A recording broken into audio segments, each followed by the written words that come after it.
Hey everybody, it's Lex from PDQ.com. It's Q&A, and I got a question for you guys. If someone reports an error and you're not able to reproduce it, did it really happen? Anyway, Q&A, guys. Send your questions and we'll try and answer them as best we can for you. And let's roll. What do we got first? Dear Lex and Jordan, is there a way to add pre-steps and post-steps to a package? Sincerely, Chad M. Yes. 1 point for Jordan. Oh, man, you jumped in and steal the point. Look at that. I guess we You might read want to that show. in advance. Well, okay. Jordan is correct. You can. Now, let's say, for example, we're going to open 7-zip, which is an auto-download package. You'll notice in the center right here. Allow me to use JJ's Awesome's highlighter here. Okay. Those you can't change. We take care of those and manage them, but you can add pre-steps. For example, let's say you wanted to be a little aggressive and log an end user off. We'll do that before we start the package. So send them a nice message yep, I'm doing well today. Can't even spell bye-bye. While you're doing that one, in the chat, Ben beat me to the yes, so that's 1 point for chat. Ben got it. And then we'll say at the end of it, we want to do a reboot step. There it is. Again, it's always good to send a night. Well, if we log a person off, they're never going to see it. So reboot. So you can do it. Now, when the package updates, we do maintain the pre and post steps for you. We just replace what's in the middle. It's a beautiful thing. Anything you want to add to try and steal my point that somebody already stole? I don't need to steal the point. I've already came in second place, but you were very thorough with your third place answer. Was it verbose? Now hold on. The chat said no first. Well, they so- said no to Lex's question. All right. They said no to my question? Yeah, did the error happen? Yeah, it didn't. All right, so that's how you So- take care of pre and post steps. So chat actually has 2 points Oh, yeah. now. Okay, Yeah, good. there we go. Got it. Oh yeah, We're because We're Lex going to go asked there. the first We're question. going there. Yeah. Guys, the deck's stacked against me anyways. You're not helping. How about next time you answer one in chat, you say, this one's for Lex, and then we'll boost my score. Oh, he was referring to if you build your own package, so not from the package library. I mean, you could just put a step in front Yeah. or after, or you could do nested steps, a nested package where we'll run that one first and go in order. There you go.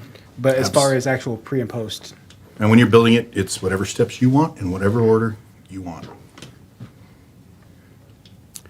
Hey guys, in inventory, VPN clients show specified network name is no longer available error. Client is and shows online in inventory and their IP address are correct in DNS. I can't access admin dollar or C dollar when clients are over VPN. Is there a way I can scan them at least? Deploy would be a dream. Thanks, Federico A. All right. I Well, would you guys just, didn't show the screen fast enough for me to not have it centered. Awesome. I would copy the link that Colby put in there. We have a webpage on that particular error. 1 point for Colby. You know, maybe I was going to do that. Were you? Nope. It's fine, man. You're already 8 points ahead. Yeah. That is a good point. You got a comfortable. You'll lead. stay at Right. 8 points the whole show, but Point for Colby. Well done, dude. Right here. Renzo. Awesome. Awesome article, guys. That should take care of you right there. If not, I would open up a ticket with support, and they could probably help you. You know, the other thing you can do, you can always go here into inventory and just, highlight the machine that you have a question about and run the remote repair on it, because that might give you some insight as to what might be going on there. So help, remote repair, and then you can run it. In this case, I'm okay, so could give you some insight. Hey guys, can I create a package to just start Chrome and know if it launched successfully? We had Chrome side-by-side errors this week. The fix was to uninstall and redeploy. Could I have added before that a step to open, say, google.com and only continued if that returned an error? Thanks, David H. All right, can you open google.com to verify that that's working? We can do that. And when I say we, I'm doing the Steve Jobs we. Jordan wrote this, and I'm taking credit for it. Yep. And as far as to see if Chrome is running, it's get process. Yep, get process. Now, what I am going to do here is we're going to kick this off, and it's basically going to start the process Chrome EXE, and we're kicking off a much more exciting video. In fact, we'll do this. We'll kick this off to Bugs Bunny, which is running right here. Now, the thing you do need to do if you want to see this running is to make sure that you run it as the logged in logged on user. If you don't, if you're in as deploy user, it is going to kick off the Chrome, but you won't be able to see it. The process is hard to find and kill. It's easier just to restart the machine at that point. So make sure. It's like we did that earlier today. It's exactly like we did. We did that. official that I'm taking credit for. We did it. Okay, it was you. All right, here we go. We'll kick this, and I did a real good job of naming the package new package, like I normally do. Now we know exactly what it does. Yep. Deploy once. We'll send that to Bugs Bunny. We'll give that a. Bugs Bunny? Add the computer. Add the computer. I actually spelled that right. All right. I should get points for spelling things correctly occasionally. Maybe. There we go. Here's the video we put up to start, which is the Sexy McBritches dating profile for Jordan. Is it me or just to get handsome in here? You got handsome in here real quick. If Lex is trying to claim a point for this, he didn't center it, and Oh, so You had to say go the- there. I say the point goes to Jordan All right, I did it. for being in it. and we're not going to the judges on this one. Give me the point. We'll give Jordan a point for being handsome. How about that? Already Handsome, the quote how of the about for webcast. the PowerShell example that he ran? Okay, once again, let's pop up what we really were looking at there. So here it is. Start your process Chrome, right? And then if you're looking for a process, it would be get process. Yep. So, hey, I knew some PowerShell there too after I read it and heard you say it. So, Dear PDQ guys, how do you uninstall Chrome that is installed in the user's appdata folder? The uninstall string in inventory does not work. Thanks, D. Martin. you know, there's easy ways to do it and there are hard ways to do it. And I'm going to show you the easy way to do it. So you go to our package library and you type in Chrome, uninstall Chrome per user. Okay, now that I've got the point, Jordan, will you explain how that works? So basically, the default one for uninstalling just runs against the machine itself, where the uninstall for the app data is in a different location. So if you wanted to build your own, you just have to figure out where the uninstall file is on the app data and create a package that runs as logged on user. Similar to what we had to do with AppX before all user worked on the removal.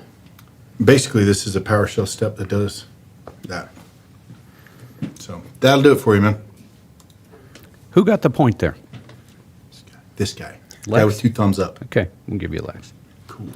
I'm 9. No, actually, I'm subtracting from your initial total. I don't need help. I don't need any help. Hey guys, inventory and deploy have been a lifesaver the last couple of days. Is there a way without WSUS or SCCM to block Microsoft updates from installing on machines after we use to deploy to uninstall, i.e. KB, Nerd, and 808 Nerd? Sincerely, Eddie D. All right. For those that aren't aware, those updates are causing blue screens on people's machines. So if you have installed those, you do want to remove those KBs. Gonna have a bad day. As far as blocking by default, By default blocking, you'd have to do it. I'm gonna go out on I think I'd do it with a GPO, wouldn't you? you could do a GPO. There's the commandlets in PowerShell for uninstalling. You can Uninstalling specify a it? KB number. But making it so it doesn't go out. Yeah, to prevent it from going out. I don't know how to do that. That's a tough one. That is a point for I don't know. Yeah. On that IDK. Well, we went over how to remove it. Okay. Yeah.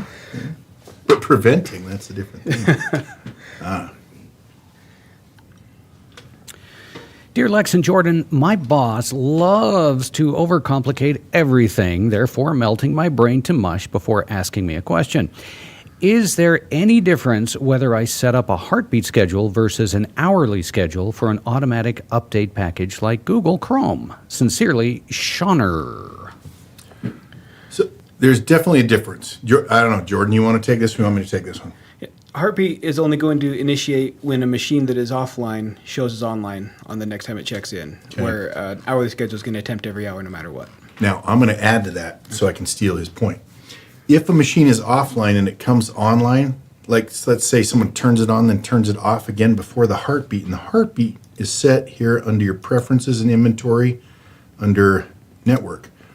Mine's every 300 seconds. So what happens is, let's say someone turns it on, does a little something or whatever, and then turns their machine off before that heartbeat catches that it was on. Okay. Again, Jordan is correct. It has to go from a no to a yes, and then it does take, I don't know, about 2 minutes in between there to actually kick off any heartbeat schedule. Doing it every hour. I guess so. If you put it in a retry queue, and you could, and I don't like using the retry queue. It's kind of a brute force method. I mean, it's going to try, within an hour of the last time it tried to just do that. Again, heartbeat schedule in that case is a lot more, what's the word I'm looking for? Refined, a little more clean, maybe. Yeah. You just look at me like flail, Lex, flail. The hourly is going to run no matter what, whether it's going to be effective or not. The heartbeat is going to make sure the machine is on first, but it might not. Like if the machine never shuts off, it's never going to run. That's a good point. I think we beat that one to death and took it down a rabbit hole. Probably didn't need to go. Which I don't know what to do because you two did such a wonderful job answering that question, but Colby had already posted a link. Is posting a link good enough? He didn't I say think anything. Unless the people in the chat have clicked on the link, read the entire document, and verified that it had the information they're looking for, it doesn't count. All right, I'm going to give you each a point. How about that? Does that feel Good better? argument, Jordan. Thank you. Hey guys, can you scan the registry for HKEY current user key? D. Martin. Absolutely. Yeah, you can do it. Here's the thing here's the gamble there, right? Is the person logged on at the time you run the scan? Is the right person logged on that you're expecting to see it? You know what I mean? So again, it just depends on the timing of the scan and who is actually logged on at that moment. Yeah, so if you build a PowerShell scanner to scan the registry and have it set to scan as the logged on user, it will scan as whoever is logged on, and if no one is logged on, it won't scan at all. But it will overwrite whatever data is in there. So you want to make sure that part is accurate before you move forward with it. Yep. Otherwise, you might pull in some bad data you're not expecting. Not bad data, but different data. There's a definite level of maybe in there. Depends on who's logged on, or maybe depends. There's a definite level of depends in there. Yeah. Depends on who's logged on, depends on when you run it. Yeah, running as logged on, you can absolutely do it. You can also, if you want to get really complex, you can load unused current user. We do that with with one of our Firefox packages, but you're really messing with stuff that's just... There's a gamble there. Yeah, if you messed up a user dat file doing that, bad day. So just be aware of what you're doing if you do that. None of us. I gave it to Jordan. Yeah. Jordan, unless you don't want the point. I'll take the point. Okay. I don't need to earn points to accept them. Hey, Sean R., and this may not be for this one, says point for Lex. Well, you got one because I split some points before. Oh, did you? Yeah. All right. Yeah. I'm going to use that until it disappears off my screen. Thanks, Sean. Just keep doing that, dude. All right. Hey, guys, I recently installed a few apps via Deploy as the Deploy user. However, users are not able to delete or rename the icons created by the install without admin privileges. Where did I go wrong? Thanks, Steve W. First of all, if you have your end users not set up as admins, that is going right in my book. Wouldn't you agree, Jordan? Yeah, I regret to inform you, Colby's already got this one. Okay, what did Colby have to say? You have to be an admin to edit files in the public user profile. So if the icons are going public user, you have to be admin. If it goes into their personal user profile, they can. It's surprising how often Colby and I have the exact same thoughts. I was going to say those words verbatim. Exactly like that? Exactly like that. Because I paraphrased what he typed, so now you're just a liar. How convenient. And does that surprise anybody around here? I mean, come on. Colby gets that one, I think. Point. Colby. Can PDQ upgrade my users? Alexander N. Hey, I'm still working on it being able to deploy a shot because I've put that on a regular schedule and that would upgrade me most of the day. I mean, I guess the fact that I'm still me, no. No? No, you're stuck with what you got. I'm going to deploy some coolness to you. As far as shots, I did build the inventory tracking system where I added the option where you could pour yourself a shot and it would take down remove milliliters from your total alcohol content. Really? Have you like scanned your network and found your Talisker? No, I had to build up my inventory manually. I wasn't that advanced. This is what you do in your spare time. That was huh? for a webcast. Oh, it was for a webcast. Well, all right, you got paid for it. I can't argue. You got paid for that. So fun. Dear PDQ fellers, thank you for these live streams. I just watched Building a Smart Schedule. Most of our workstations stay online, but laptops do not. Is there a good way to use Heartbeat for laptops and cycle through the groups for workstations on the same schedule? Josh C. You could add multiple triggers where there is the heartbeat and the other one. That way it will kick off automatically when the laptops come on, and then it will still attempt on the other times, but it will bypass them. You probably want to check the ping before deploy at that point, where make sure it's online or offline. And I guess, again, the other thing I was just thinking is like, you can use PowerShell to alter your collection. You can use PowerShell to alter, all kinds of things. If you get past just the sequencing, you can do so much. I mean, you can put any kind of filter you want now into that cycle. We were thinking of can you think of any off the top of your head we were talking about last week when we did that one? Oh, I junked that as soon as the webcast was done. You're just shut gone. that section of your brain off? It was incredibly useful, but I don't need it now. I just know you were excited. We can do anything with this. I was very excited, and then we did it. It's And like, now it's okay. And wash my hands of that. But think of this, right? You don't just have to change one parameter. You can change multiples with your PowerShell. Yep. Hey guys, we have a ton of machines with multiple different certs for different VPN portals. Is it possible to create an inventory report of which machines have which portal cert?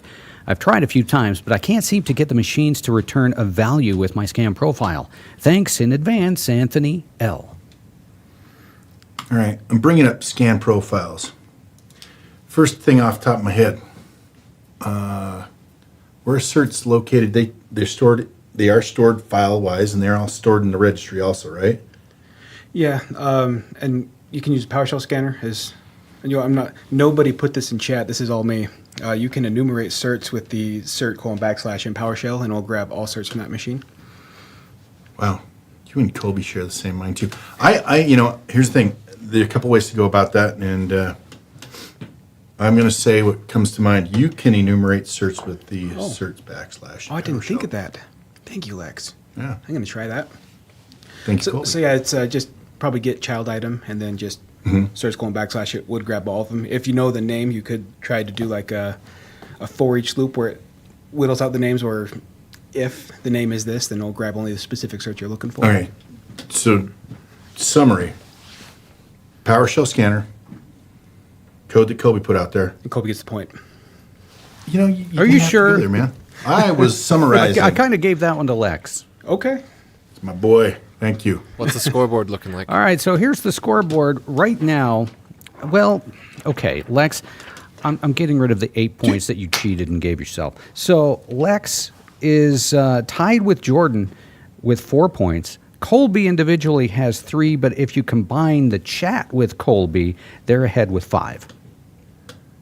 That's fair. So the Okay, audience is that's actually Okay, so what we're outscoring learning us. here is everybody in chat's smarter than us. So why are you guys asking us questions? They have Okay, it's fun. I love it. they have the hive mind. They're like the Borg. The okay? Borg, So, hive yeah. mind. I like it. Ooh, I like Hey, by the way, Timothy's- Sean R., where's the point for Lex? You were going to hook me up, man.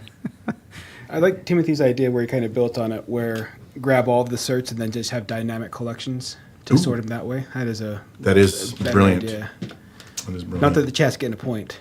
no, I no more appreciate points for them. Thanks, Sean. Hey guys, do you have any plans to add more features to the message deploy step? Something like an option to accept, decline, or delay a deployment, or changing the title of the message? If not, do you have any recommendations for allowing users to choose if or when a deployment runs? Thanks, Ryan F.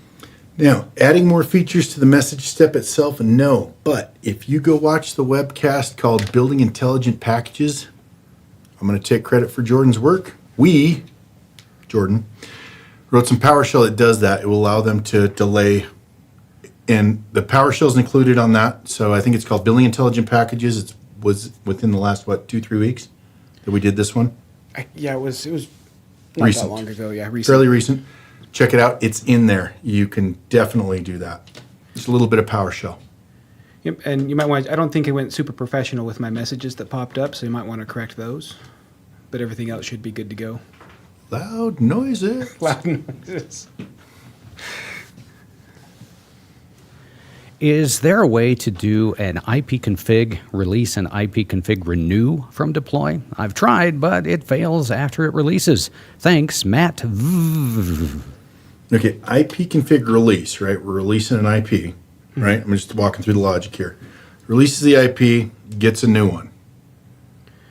And then, wouldn't at that point, if it's got a new IP, your DNS would be off? And so you'd need to refresh your DNS on the console, the inventory console, before you did anything else? Yeah, well, Sean beat me to this one. If they're each on their own line, it will fail. But if you just put an ampersand and then put them both on the same line, it's going to send the entire command, and then it will do release renew. It might not report back correctly to you, but it should bring them back online with a new address. Point for Sean. I would have said I just waited for you to be quiet. That's my fault. You were just waiting for me to shut up? Actually, I thought it was single ampersand, so I would have been wrong. So thank you. So are we giving that one to chat? Is that what we're doing? That one's chat. No, we'll give that one to Sean directly. Yeah, that's chat. Definitely chat. Lex, Jordan, and the Hive Mind. Can you do a quickie on saving PowerShell credentials in a file so they can be used on the PDQ server instead of having the password in clear text? Thanks, Brian A.W. I'm going to say 6 weeks ago, we did a webcast on this where I went over different ways to create credential objects. If it's, I'm saying my words just to get JJ upset with me. So if it's only on that machine, you can just create a PowerShell credential on that one, import it from that machine. It is specified to the account and the machine to decrypt it at that point. If it is going across multiple machines, then you just have to create a key file, and then you can access both the key file and the encrypted document to unlock those. Hey, Right, show hard the mode. screen. I'm playing for points here. You're going to Chris's blog? Because I pirated heavily from Chris. I want you to know I typed that in by hand. I did not copy what Colby put in chat. That's So it hard right there, mode. my friend. Anytime someone says take a point away. Yeah, I know. Oh, I don't like this at all. I do not like this. Then we're going to end up with dead air, and Yeah. I can't have that. As long as you don't dock me for the word absolutely. I can't not say it. No, that one's fine. All right, That was fine. It's only M. absolutely okay to say that, absolutely. I try not to go into excess. Now it's on my brain. I can't. Stuck. Next question. Let's move on. Next Moving. question. Moving. Next question. Guys, is there a way to report on all the updates needed per machine as compared to the all machines needing a specific update? Thanks, Pedro. Oh, I'm getting the point for this because I'm going to do this. This is how I do it. Okay, if you go into inventory, okay, you look at our collections. We use the word old. If you follow this same naming scheme, this report is super easy. New report, basic report, computer name, member of collection name, filter, wrong button. Member of collection name contains old. I like to put the little parentheses down around that. Run that against everybody. Probably should name that old apps. We're going to run it anyways. And then you can group. I like to group by computer in this one to see who the bad boy is. Right click, group by. Babbitt needs 5 updates. There they are. And then you auto schedule that, or you look at it weekly and make sure you're on top of your game there. There's also a PowerShell scanner built on the GitHub. GitHub PDQ PowerShell-scanners, where it will go through and it'll let you know available Windows updates per machine. You suck. We're going to the judges. I want points. Okay. I don't have a horse in this race. Colby's the one that put the link in there. I still want points. I'm going to give you a point. I will also give Colby a point. Don't you know that's like a pity point. No, because his was PowerShell, which makes it better. I think we should go to the hive mind. hive Me or Colby? Oh, don't do that. I want to know. You're going to be disappointed. Colby. Oh, actually, it's so far it's PowerShell gets the point. PowerShell gets the point. Yeah, Ben, there you I go. hate you, The Ben. default rule, PowerShell gets the point. PowerShell gets the point. Hey, but mine's graphic and you can see it. All right. Hey guys, we have run into a few computers being restarted or shut down by the end users, but the uptime is not updated. Ran, wmic path, blah, blah, nerd on the affected computer, and the time matches the uptime. Have you come across this problem? T-Law, not to be confused with T-Pain. Well, T-Law. The chat came in with turn off fast reboot. Outside of that, I didn't even know about that one. I don't have an agreement, so I'd say fast reboot from the chat. You know, I was gonna honestly. The first thing came to mind is okay. Your computer info scan is gonna grab that information. So depending on when that was run last, will depend on how up to date that is. As for you running the wmic, that kind of thing. Yeah, it looks like fast reboot might be the culprit there. So I'm hoping I'm adding something that you need to know about. Depends on the last time you scanned your computer info as to how correct that data is. It's overwhelming. Apparently, a lot of people run into this. So, Here you go. That's definitely one for the chat. I had no idea. Force a reboot and then run the scanner. And then looks like local machine system current control set session manager.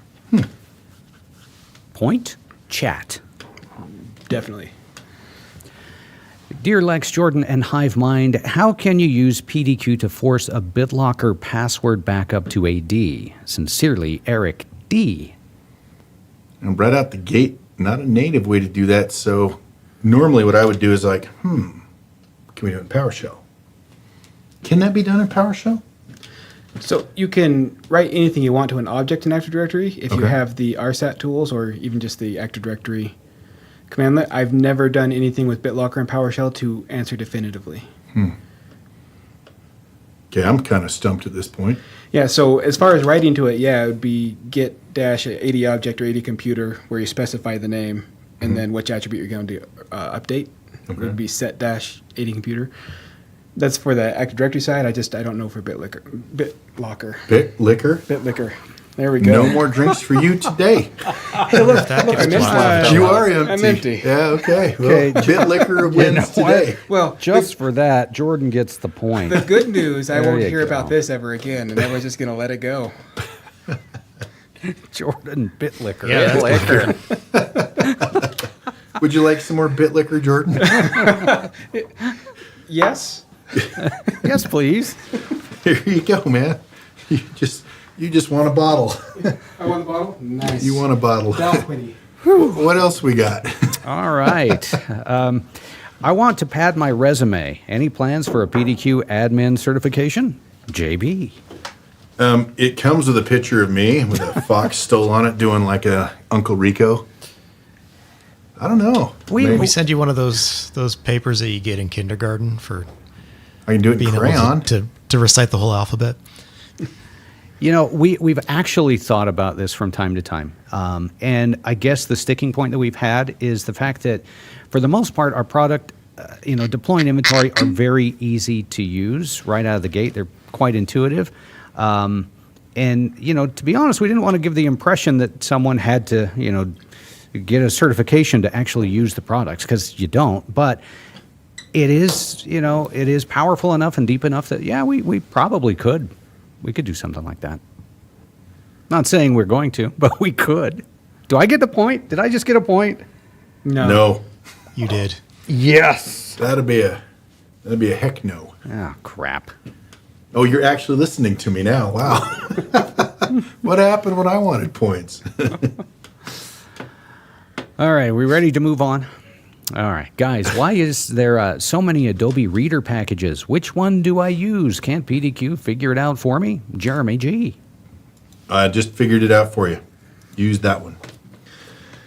There are, I guess let's go to Adobe. There's a bunch of them. I guess it's personal preference. I mean, some of them update on a more regular basis with more features in that on a more regular basis than others. I don't know. Yeah, we don't like it either, but there's so many offerings from Adobe that we have to supply. Yeah, As far as which one's best, that's up to you. that really is. I would say if it was me, okay, here's my opinion. I want to touch the machines the least amount possible. So if they've got a long-term release, that's the one I would probably pick. How about you? Oh, Ben recommends Foxit Reader, which we also have. There's a twist. Really up to you. Point goes to chat then? Yeah, I'll take it. Yeah, if the answer is use Foxit.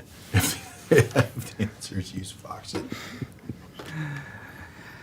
I see an almost 100% return of access denied to the computer service manager when scanning machines on domain number 2 with PDQ inventory on domain number 1.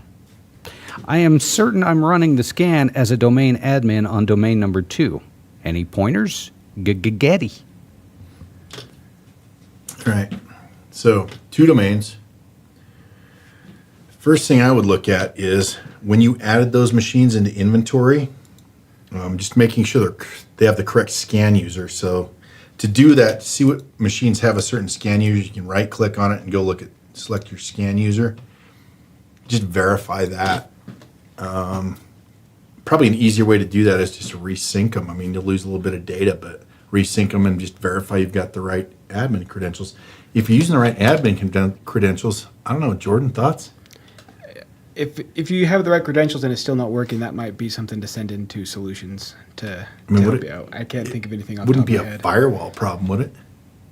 I can't answer on this one. I will drink. You will drink. I will drink. So if your credentials are right, check with support at this point. Let's give support the point for that one, maybe. Lex, I'm going to give it to you because you directed them to a resource that may have the answer. There we go. Wow. So if I start going, No. ask Jordan and ask Colby after this, there's the resources. I get all the points? Nope, this is your one time. Oh, okay. Just trying to understand the rules. All right, looks They like keep we have changing. 3 questions left. Dear Lex and Jordan, is there a way to have a non-admin to trigger the running of a report? For example, uptime on all computers? Jason C. Non-admin to trigger the running of a report. First of all, if you're going to do that, I just do it not a reports. If you already got the report built, just have that run on a schedule. Now, if you're trying to trigger it to run because of something happening in the database, no easy way to do that. And if you have random users able to do it, you might have licensing concerns. Yeah, there would be licensing concerns there. So, best route, run it every, schedule it here. Again, just a new auto report. The scheduling you'll recognize, it looks pretty much, trigger-wise, the exact same as the rest of it. Yeah, there is the CLI, which would let them run the report if they have permissions on PDQ to run the report to kick it off. But once again, it comes down to every admin that deploys against it needs a license. And the other thing to point out, it's only as good as your last scan. So if I run a scan on Sunday, I can run that report all week until I run that computer info scan. And information is not going to change. So you might want to kick the scanner off, then the report, just to get updated info. Dear Lex and Jordan, if we have Windows updates, part of the auto updates in PDQ Deploy, how do we decline the latest Windows updates? Joshua C. Decline them. Usually what I would do, we'll just do my Windows 10 here, right? Let's say there is a schedule. We'll build a schedule for this. New schedule. Okay, targets. Collection. Let's see if I can grab one real quick. What you're going to do, instead of deleting the schedule, what you'll end up doing is just disabling the schedule. If I had one up available, I'd do it. We'll just do this real quick. 64-bit old, triggers. We'll say it runs on Friday. I don't care the time right now. Packages, options, stop deploying targets once they succeed. There is your schedule. You can right click and just disable the schedule. You notice the little green thing went gray and there is no next runtime. That's how I would do it, so you don't have to rebuild the schedule. I just disable it until you determine that it's okay to turn it back on. Thoughts, Jordan? This is a good reason to have a lab or test environment where that will download and update right away. And if you find problems like we did find with this latest update, then you can, if you give yourself 5 to 7 days, disable the schedule before it goes live. Yep. And then the next time, like when the update for this one, for the blue screen patch comes out, it will reset the timer on that schedule, and you can just restart it, and it will go from that point. There you go. Just so you know, I'm pretty sure, here's a plug for a webcast coming up. I think in a couple of weeks we're going to show you how to automate your testing. So stay tuned. Final question of the day. Hey guys, we have shared computers and people don't log off. I have seen as many as 6 users logged on. Disabling switch users and lock was not helpful. I want to schedule a deploy to log off the extra users, leaving the currently logged on user, and if just one locked user, alone. Thanks, David. Kind of stuck on this one. How do you determine, okay, if they're not doing anything and it's locked and you got 6 locked machines, which one do you pick? Alexander N. actually has something in the chat related to this Wow. question. If you want to read that one, he was very thorough. Yeah. I think he may have Oh, gotten just that a sec. point. I'm channeling. What you want to do, it's HKEY local machine software, Microsoft, Windows. It's what Alex says in the chat. Try Well, but that. the chat won't show up for people watching in the future. So the shared Oh. PC mode option places a sign out button where switch user used to be. So it removes switch user completely. They can only sign out. And it's local machine software, Microsoft, Windows current version, shared PC, and then the key is shared PC mode, and the value is 1. Okay, so here you go. Right there, guys. Let me center that. Okay, local machine. That's what Jordan was just talking about. Pause it right there. You ought to be able to grab that. I think where it drops off the end there. Let me make that a little wider so you can get the whole link. There it is. Maybe, possibly, nope. We'll go this way. All right. And pause it and grab the information right there. I like it. Alexander, good job. All right, let me give you the final tally. This is interesting. Jordan comes in with 6 points. Nice. Interesting the fact that Lex gave himself 8 points to start. We discounted those. Lex ended up with 9 points total. Colby had 4. Chat had 6. So if you combine that, they won with Chat 10 wins. points. Yep. Though, right? What? Like Colby can't be combined with the chat because Tomato, they'd win tomato. every I time. just want to stick with the fact that if you just add it up the way you did it, I'm at 9. I'm on top. I'm the winner. You are the Congratulations winner. to chat I'm winning. on a game well played. Yeah, well 10 played. points. Winning. Chat. Winning. Yeah. Thank you guys for playing along today. This has been a fun PDQ&A. We'll catch you guys next week. I'm Lex from PDQ.com. Thanks for joining our webcast today. Congratulations, Steve W. and Josh C. Winners of PDQ swag. Please send us your info at webcast@pdq.com. Thanks again for joining us, and we'll see you back here next week.